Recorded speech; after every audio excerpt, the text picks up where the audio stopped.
One program that is more towards culture is the arts and crafts program. And so within that program, I help clients, but then I've also implemented a sewing and craft group program, which includes occasional workshops and a weekly 3-hour sewing and craft night. Success is when I have a person who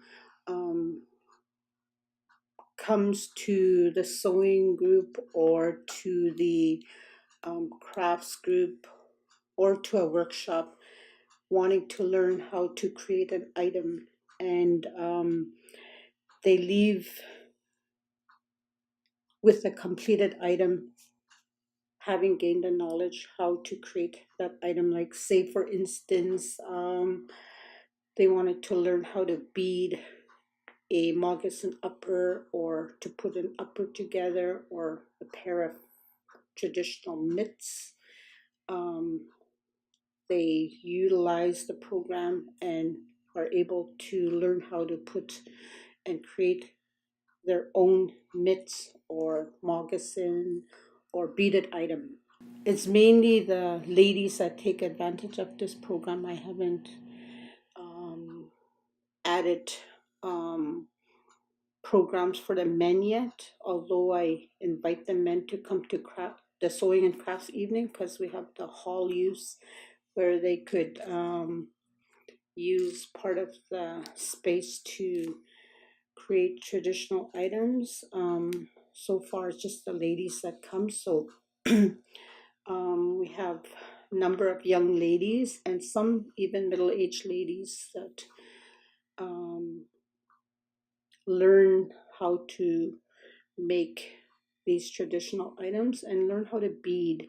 And we even have non-Indigenous women who come and they want to learn what we know. Although I don't know how to put these things together myself. Like, I know some of it, but that's where I hire the elders and older ladies to teach, and to come to the sewing craft evenings to help other ladies. And so far it's successful, and there's more ladies coming this year. Before, we didn't have the bigger space, but this year we have more people taking advantage, and we have free supplies for them to use, and it seems to encourage more people to come. And they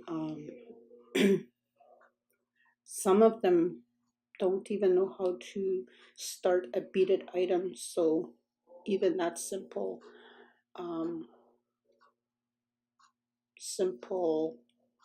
technique they learn. And embroidering, little simple items are given to them so that they learn the steps. And then if it excites them to be learning this new art, then they'll come back. And we have a lot of, before the Christmas break, we had a lot of young ladies that came out and they created items for their family. They left with mittens made, and some little beaded items. And that's success, when you see happy people leaving with completed artistic and culturally made clothing. I see Indigenous education as a part of us individually and as people. It's part of a learning that we need right now, because our people are losing their cultural learning, and culture is a part of our identity. And I think our cultural learning is like our lifeblood. It's what keeps us alive and well. Um, Today, there's not much taught about our own history within our schools, and so we're losing that connection of our history. Like a lot of the young people don't know much of their own history, so they're losing their identity, and so they're kind of lost.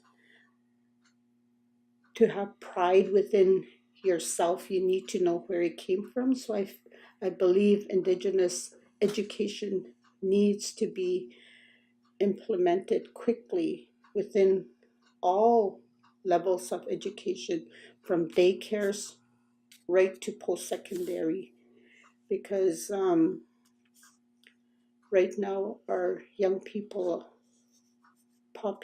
the population of our young people is growing so fast, and we're not able to keep up with teaching them where they come from.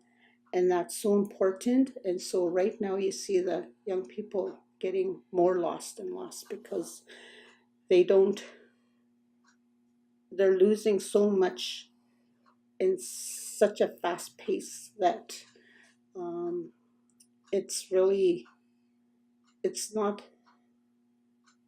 um, their fault. I feel it's responsibility of all of us right now to begin um, working quickly to plan and implement what we know is needed um, to keep our identity strong and to gain that power back where they our young people know their history, they know the cultural teachings and what was important to our people many years ago, to keep them strong. Because our people were so strong years and years ago, but now we're losing that power. Because if you're lost, you don't know your identity, you're a lost people. And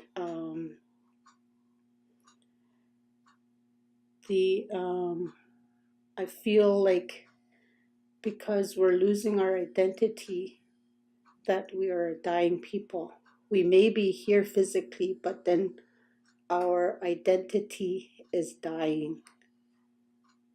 And so that's why I think Indigenous education is so important, and that it be taught beginning in the daycares and into right on up into the post-secondary institutes. Because for myself, like I've always been in school, like use myself for example. I've always been in school, and from school I was in the workforce. I wasn't really taught the culture, like the on the land programs and stuff like that. So I feel like I'm caught in between two worlds, but then I also feel that I wish I knew more about my own culture, where I knew how to live off the land. I don't know that part. I know how to exist, I know how to live and make a living to survive with being able to maintain a home, a job, have some education where I could share that with people. But then I don't know my own cultural living, where I know my language or how to just go out on the land and survive. I don't know how to do that. I know my history. I know the history of our people, but that's as far as it goes. I'd like to see history and language and cultural teaching implemented in our daycares, up to post-secondary school. And um, our people are hands-on. We learn the best through hands-on. So it would have to be a model where the students learn hands-on. Say, for instance, the cultural teaching, they'd have a school out on the land where they're learning how to hunt and trap, and that it be credited so that it's part of their learning and it's in the education system, and it's mandatory that they take these cultural teaching.